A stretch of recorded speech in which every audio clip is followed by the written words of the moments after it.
what assets are placed at this number 4 Edison Place, and how do we, and what is expected of us with regards to that one, because I'm only understanding my understanding is in relation to the 4.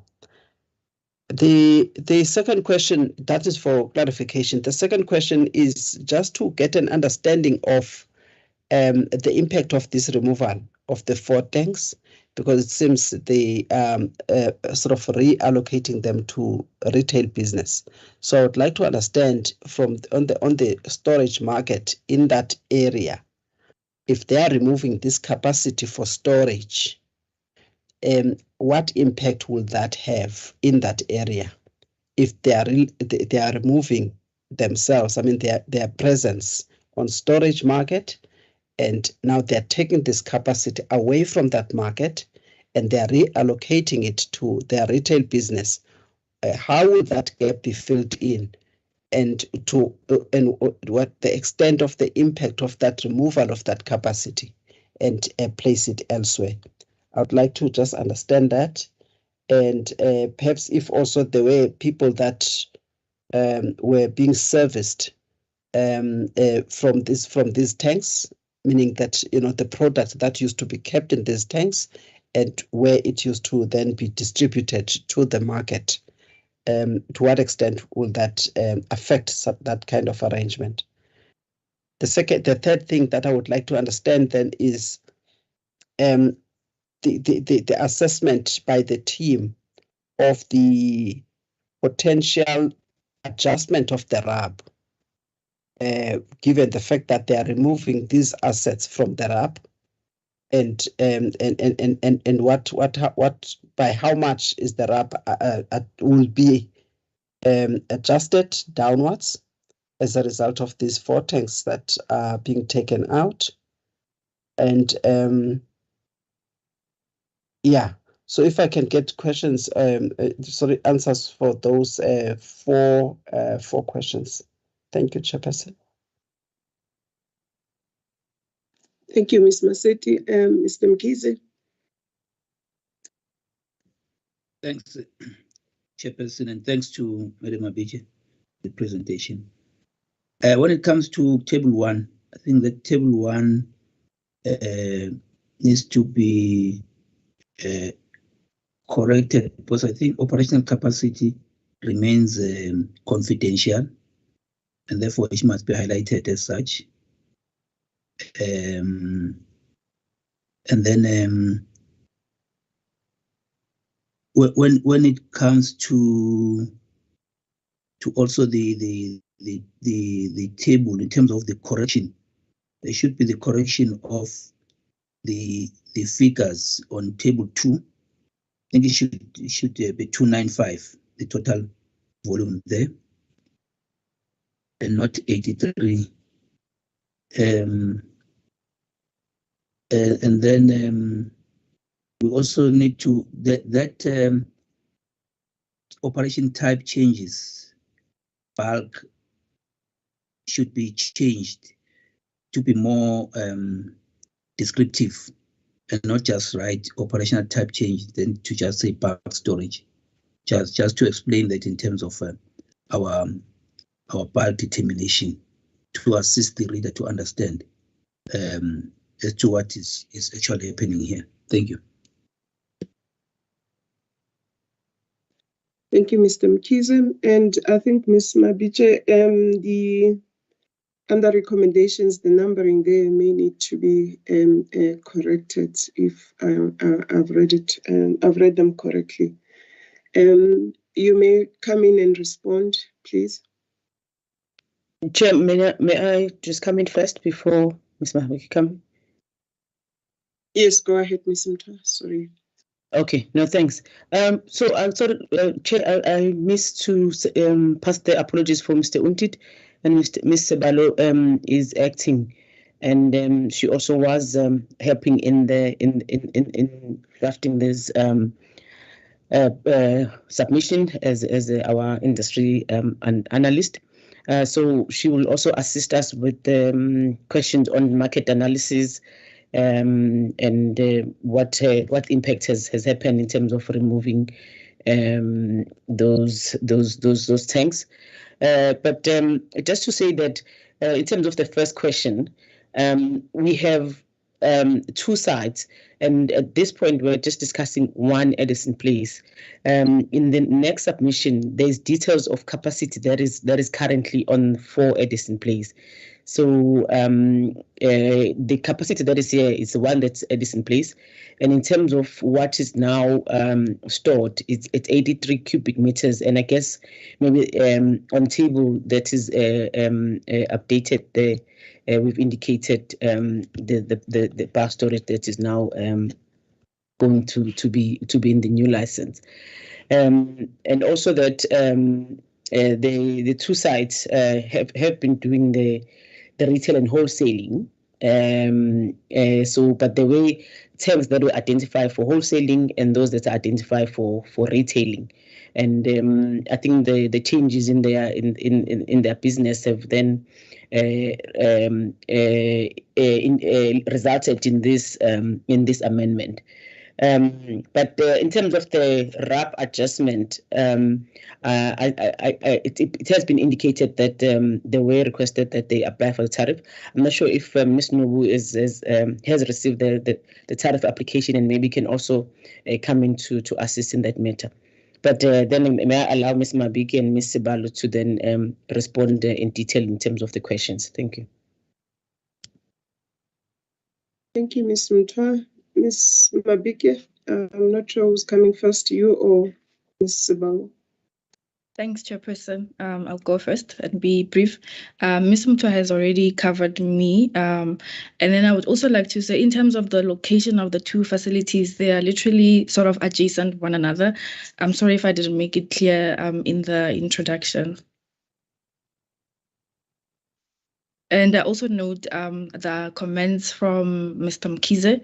I think in table 2, I was just indicating that with the changes, what will remain is 83 cubic meters that will be licensed with these changes. Thank you, Chairperson. Thank you, ma'am. Ms. Sibalo. Thank you, Chairperson. Good morning, Chairperson, members and colleagues. I'll be responding to the impact of the removal of the tanks. 221 cubic meters will be removed from the storage license market. I'd like to mention to the members that the KZN storage market has a total license capacity of 2.47 million. So the impact of the removal of these 4 tanks is very minimal. It's 0.00 percentage removal from the storage market. We've also done an assessment of the volume throughput, and we've ascertained or made satisfied ourselves in paragraphs 15 to 24 that removal of these tanks will have no impact on continued supply of the storage market or other wholesale sectors in the industry. Thank you, Chair. Thank you. Ms. Maseti. Thank you, Chairperson. I think maybe it is important when they look into the market, because you don't just look into the broad market in terms of defining the geographic market as a regional market, KZN market first, without zooming into the local market, which in this case I assume, not having all of the other details, could be the Pietermaritzburg and the surrounding areas. And because you may want to start narrow when you're trying to zoom into the problem that may arise, and that is the approach in terms of defining the market, unless then there is another issue that may then give you comfort in terms of the facts to say that even if the market is looked at as a narrow market in terms of the Pietermaritzburg, there will still be no problem, and we are therefore comfortable to then broaden it to the KZN market on the following basis. And I'm not getting the comfort, or at least the facts, with regards to the local market itself if it is defined narrowly, which is where one usually would look at as a starting point to see if there will be a problem. So I didn't get that part. And also I think the reason why I also asked about the what is it, number 4 Edison Place, it is because right at the beginning we seem to be asked to be told that the focus will be those two.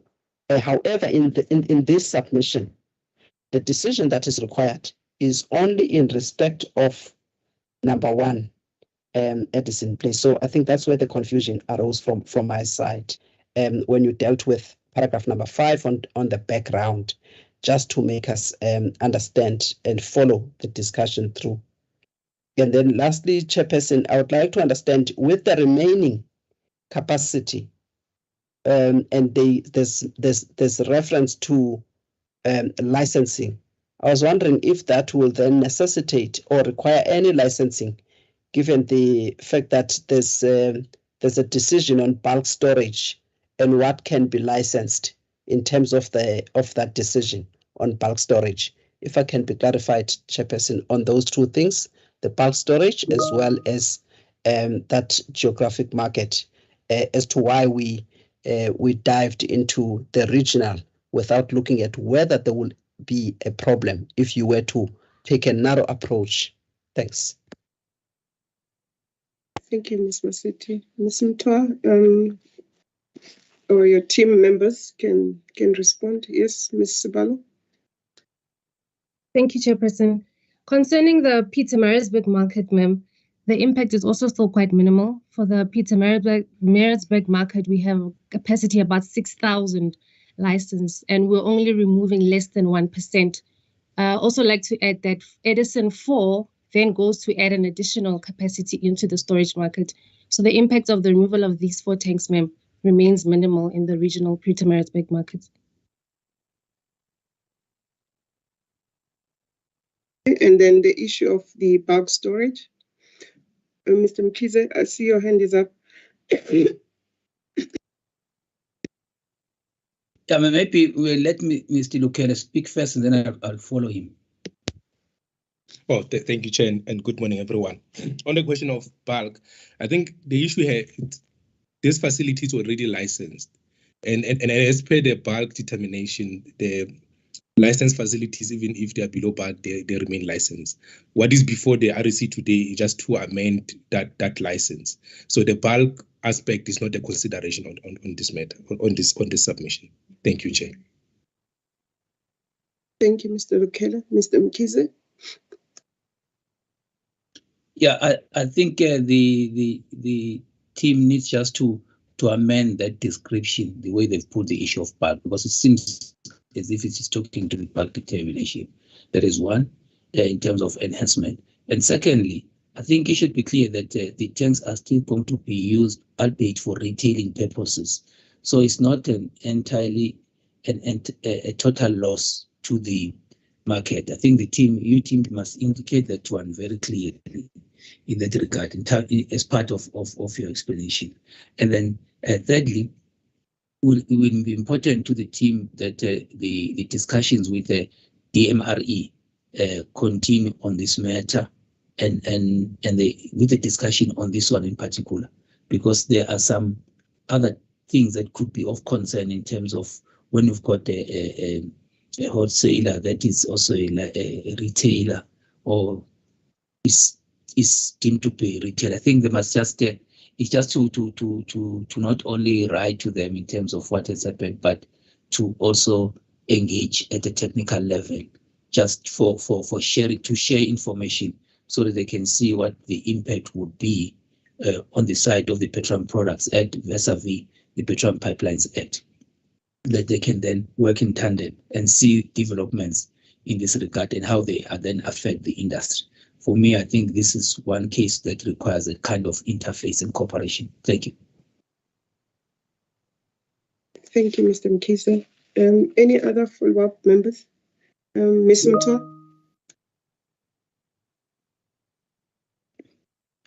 Thank you, Chair. No, I was just to say that, yes, indeed, we had discussions with the DMRE Director Licensing already before today. And we've given them details on this application. And also I had requested that then the team then follow up in terms of compliance on that side. Thanks. Thank you very much. I don't see any other hand. I hope the enhancements that members have indicated, they will be taken into account in terms of the submission. On that note, members, may I request that we move on to the recommendations. They are on the green stamped page 9, and they are on paragraph 29. As I indicated, the numbering there will have to be corrected. It's paragraph 29, and we are requested to consider and approve the first amendment of the conditions of a license issued to PT Trimborn Agency for the removal of 4 petroleum storage tanks from its storage facility located at number 1 Edison Place, Mkondeni, Pietermaritzburg, KwaZulu-Natal, and to approve the decision and reasons for decision, which are attached as Annexure 1, and as well as the approve the addendum to the license condition, which is attached as Annexure 2. By show of hand, members, can I get an indication of whether you support the submission? Thank you, Mr. Mkiza, Ms. Masetti, Mr. Gumede, and I also do support the approval of the submission. On that note, may I request that we then move on to the next item, which is item 6. Ms. Mta, if you would introduce the submission.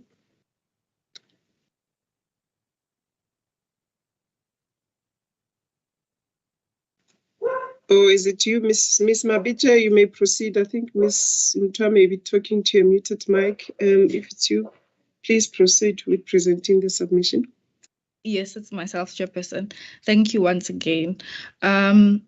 This is the first amendment application by PT Trimborn Agency for its facility at 4 Edison Place, Mkondeni, Pietermaritzburg in KwaZulu-Natal Province. As discussed in paragraphs 15 to 17 of the RFD, the applicant seeks to remove 8 storage tanks from its operation license as it seeks to convert them to retail use. Furthermore, it seeks to add 9 tanks, which it has acquired from BP Drakensberg and has also proven ownership of these tanks. It seeks to add these 9 tanks to its operation license. The application states that the reason to convert these tanks to retail use is due to increased volumes caused by high demand at its retail division as well. Also, the reason for the addition of the 9 storage tanks is to increase its bulk storage capacity to meet its customers' increased demand.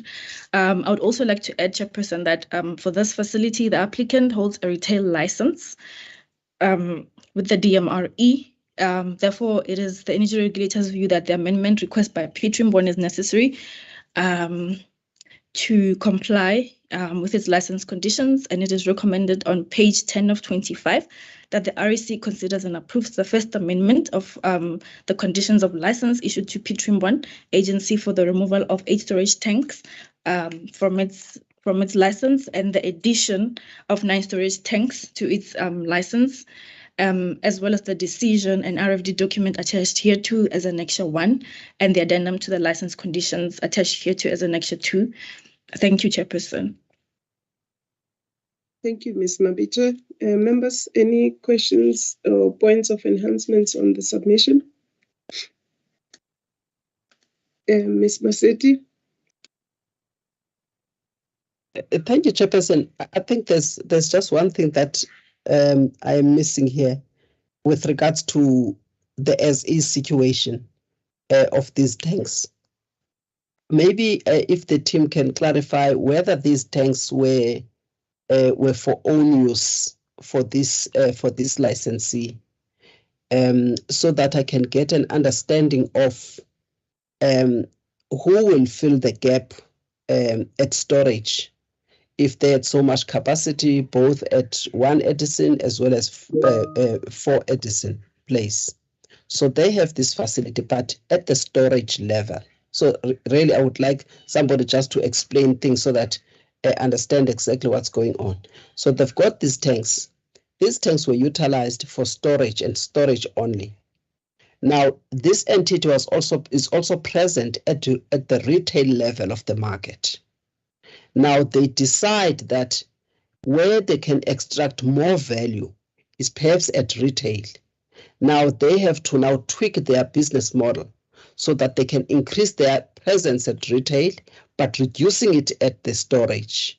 Now, I'm not getting an understanding where somebody can just put things nicely and just explain what is happening here. So that if then they were using these tanks in any event for their own use, and they feel that they can take this extra capacity and reallocate it, so therefore maybe there wouldn't be so much of inconvenience maybe for those that used to benefit from this capacity, maybe from the market. Is that the case? Or if not, then who is going to fill that gap? Perhaps even if broadly, then there's a lot of storage capacity, and somebody must look for somebody else, an alternative supplier or a person who has storage assets. Can I just get an answer? Because I'm just assuming here, and I'm trying to put a situation here to explain it in simple terms on my own to try and understand what's going on. Thank you. Thank you, Ms. Masetti. Ms. Mabitshe, are you able to clarify the as-is in terms of these storage tanks for Ms. Masetti? Oh, I see Ms. Mtoa wants to come in. Ms. Mtoa, you may come in, and Mr. Lukele would follow afterwards.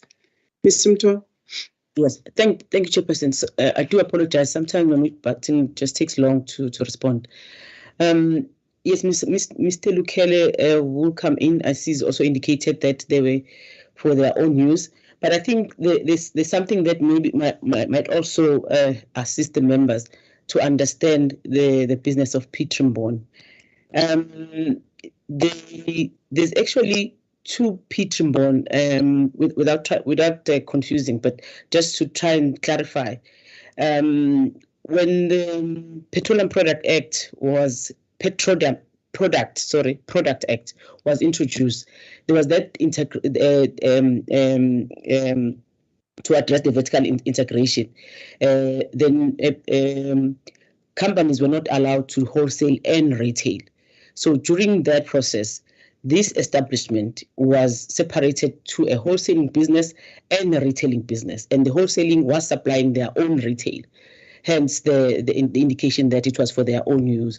They were supplying their own retail, but then the entities were separated to a father and son business who are both Piet Rembon. So maybe that will try and just assist the sort of that market supply in terms of they have their own storage as a different business entity. And also they operate a retail business as also another entity which is owned by the one is owned by the father and the other one is owned by the son. So I think the issue of own use comes from that element, that the way previously licensed as one business and then later on separated. Mr. Lukele, you can then maybe come with more details in terms of that business operation. Thank you. Thank you, ma'am. I think it's well covered. I would just like to indicate who's the wholesaler. The wholesaler is PTA Petroleum, and then the retailer is the Piet Rembon Agency.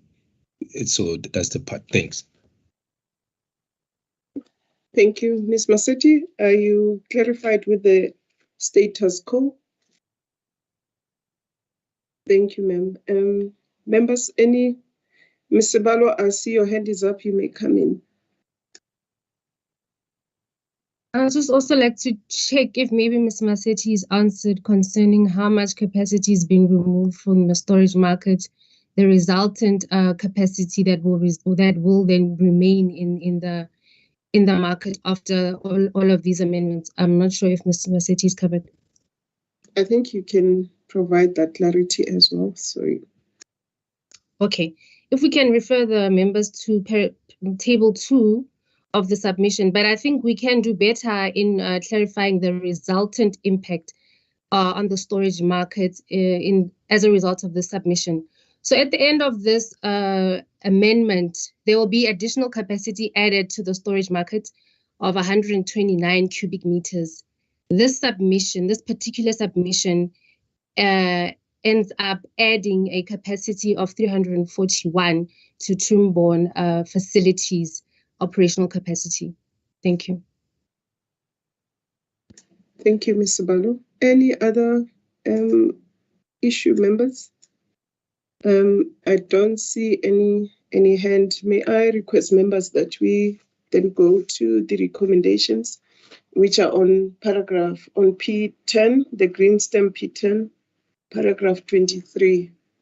And in terms of the recommendation are for the REC to consider and approve the first amendment of the condition of license issued to P.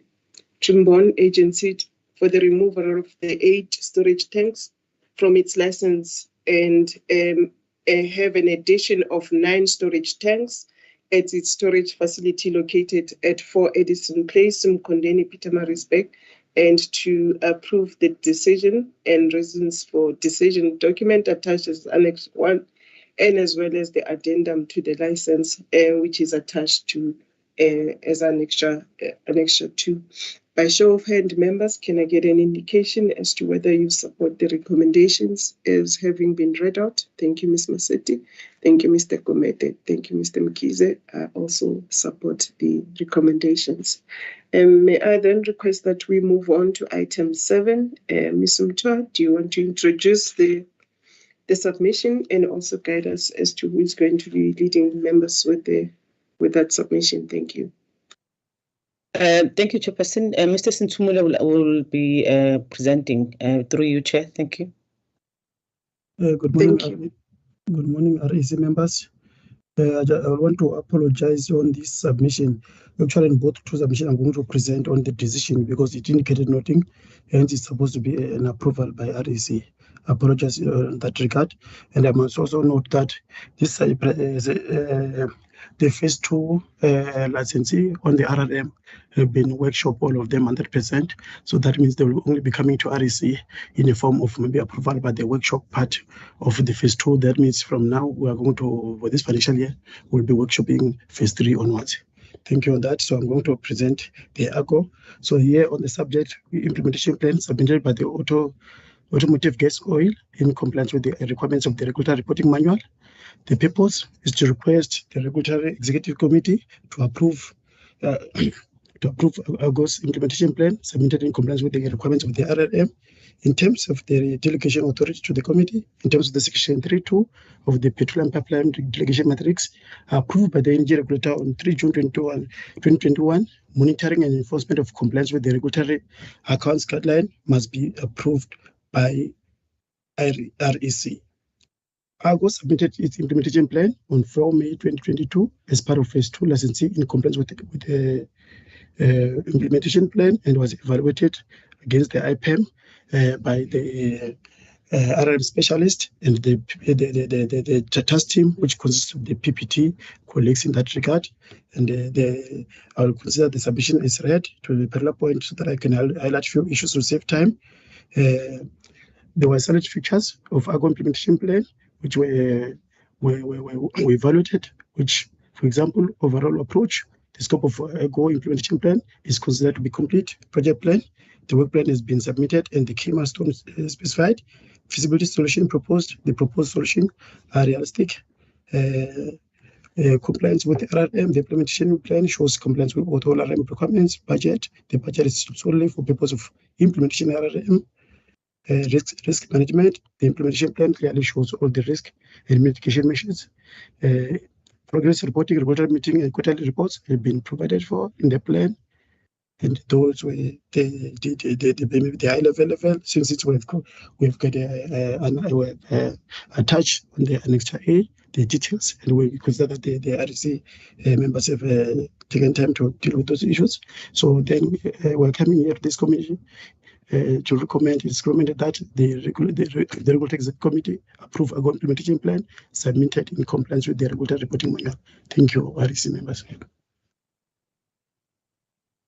Thank you, Mr. Timule. Members, are there any issues or questions for the presenter?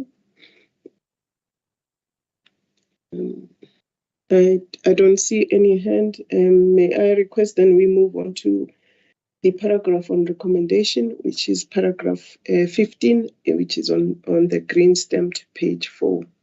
Members are requested, we are requested to approve the implementation plan submitted by ARGO in compliance with the regulatory reporting manuals. By show of hand, members, can I get an indication that you do approve the plan as presented? Thank you, Mr. Gumede. Thank you, Mr. Mkhize. I do support. Thank you, Ms. Maseti. Thank you. Ms. Mutha, we will then move on to item 8 again. Will you introduce the subject or direct members as to who will be taking them through the submission, please? Chair, it's still also Mr. Sintumul on this one. Thank you. Okay, thank you. Thank you, REC members. This was the implementation plan submitted by All Taking Works Sultana Pitwa Ltd in compliance with the requirements of the Regulatory Reporting Manual. The purpose is to require the Regulatory Executive Committee to approve OTMS implementation plan submitted in compliance with the requirements of the RRM in the delegation authority in terms of the section 3.2 of the Petroleum Pipeline Delegation Matrix approved by the Energy Regulator on 3 June 2021. Monitoring and enforcement of compliance with the regulatory accounting guideline must be approved by REC. OTMS submitted its implementation plan on 2 June 2022 as part of phase 2 licensee in compliance with RRM, and as such, it was evaluated by the RRM specialist and the RRM test team, which constitutes of the PPT colleagues. Then there were silence issues which were mentioned, which are similar to the previous submission, and the request if I might be allowed to skip this one so that I manage time, because it's more similar to the previous submission members, with your permission. And also then in the submission in terms of the recommendation, it is recommended that the Regulatory Executive Committee approve OTMS implementation plan submitted in compliance with the Regulatory Reporting Manual. Thank you, REC members. Thank you, Mr. Sintumule. Members, any questions or issues of clarity in relation to the plan from OTMS? I see Ms. Maseti's hand is up. Ms. Maseti. Yes, thanks, Chairperson. Two things for me, because I suppose the detail of what we'll be interested in and in terms of cost recovery or under recovery will be on the cost allocation manual. May I understand when that cost allocation manual be submitted for consideration? That's the first thing, and then also just to understand when are they intending to develop the risk register for these activities? If I may just get clarity on those two. Thanks, Chair. Thank you, Mr. Sintumule. Thank you very much, members. In terms of volume 1 of the RRM, it indicates that once the IP have been approved, the licensee is required to submit to the energy regulator within 3 months a cost allocation manual to be evaluated by the tax team or by us. That will be the response. And in terms of the risk register, as indicated in the submission, there's a quarterly meeting which we usually have, a mini meeting which we have with the licensee, and then through that meeting we will just able to be to guide them in terms of when should they submit the risk register and able to guide accordingly. Thank you very much. Thank you, Mr. Sintumule. I don't see any other hand. Members, if there's none, may I request that we move on to paragraph 15 on recommendations, which is also on P4, the green stamped P4. We are requested to consider and approve the implementation plan submitted by OTMS in compliance with the regulatory reporting manual. By show of hands, members, can I get an indication that you do support the approval of the plan? from OTMS as presented by the team. Thank you, Mr. Mkhize and Mr. Gumede. I do support. Ms. Maseti? I think, yes, you've got the approval. Members, on that note, we've come to the end of our open session of the meeting. May I thank all the stakeholders that have joined us this morning.